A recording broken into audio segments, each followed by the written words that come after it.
In this film, we're concerned with the interference patterns of ripples made on the surface of water. The ripples are produced in a ripple tank by two dippers which vibrate on the surface. Light passing through the water is reflected from a mirror through a lens to form an image of ripples on a screen. We've obtained this true image by the Slit technique of inserting a stop in the light path.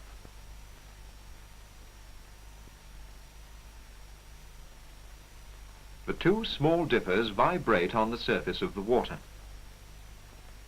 Each dipper produces its own ripples, and the two sets of patterns overlap. Now the dippers are put out of step. They're vibrating in antiphase and produce a different pattern. In step, they produce a pattern like this. Out of step, the pattern is like this.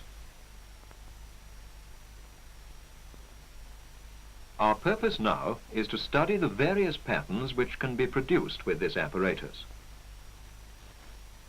So that we can study these patterns more closely, the images formed by the ripples have been slowed to 1/24th of their actual speed by stroboscopic means. Two sources are here vibrating in phase, producing crests and troughs in step with one another. The result is an interference pattern. Along these lines, the waves from the two sources always arrive out of step and neutralize each other, producing interference fringes of minimum wave motion. Minimum wave motion, maximum wave motion. Now the two sources are vibrating in phase about 5 wavelengths apart.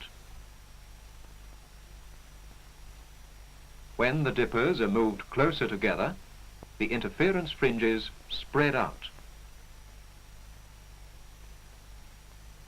Now the sources have been separated more widely.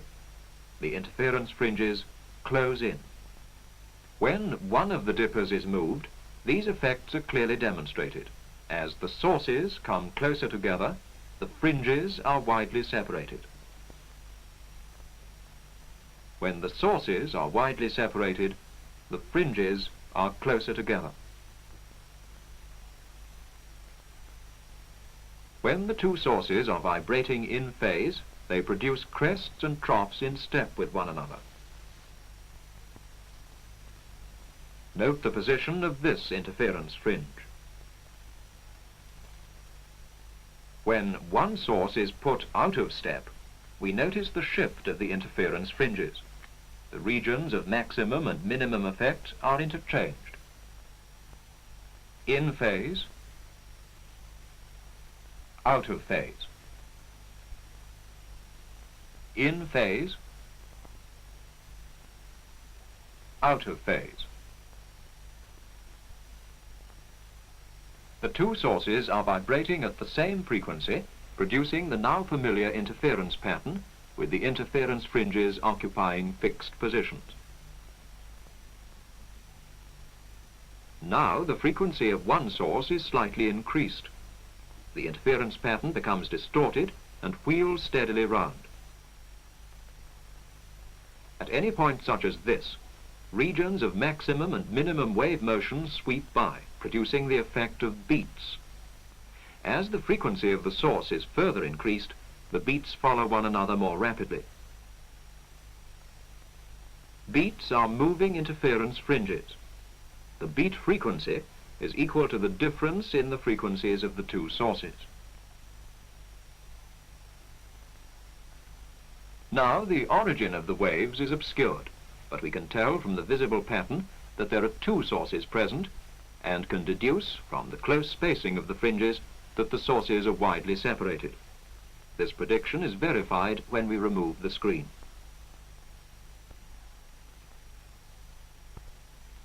Now the fringes are widely separated, indicating that the sources are close together.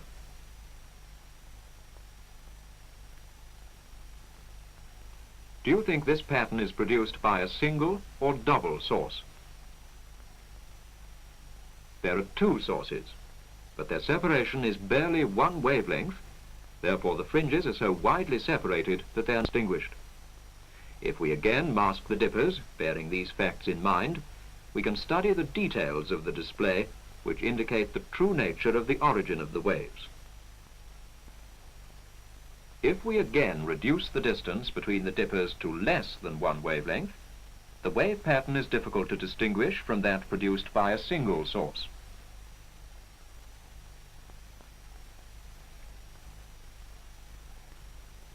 Demonstrations of interference can be carried out with any ripple tank, but the Schlieren technique shows the effect more clearly.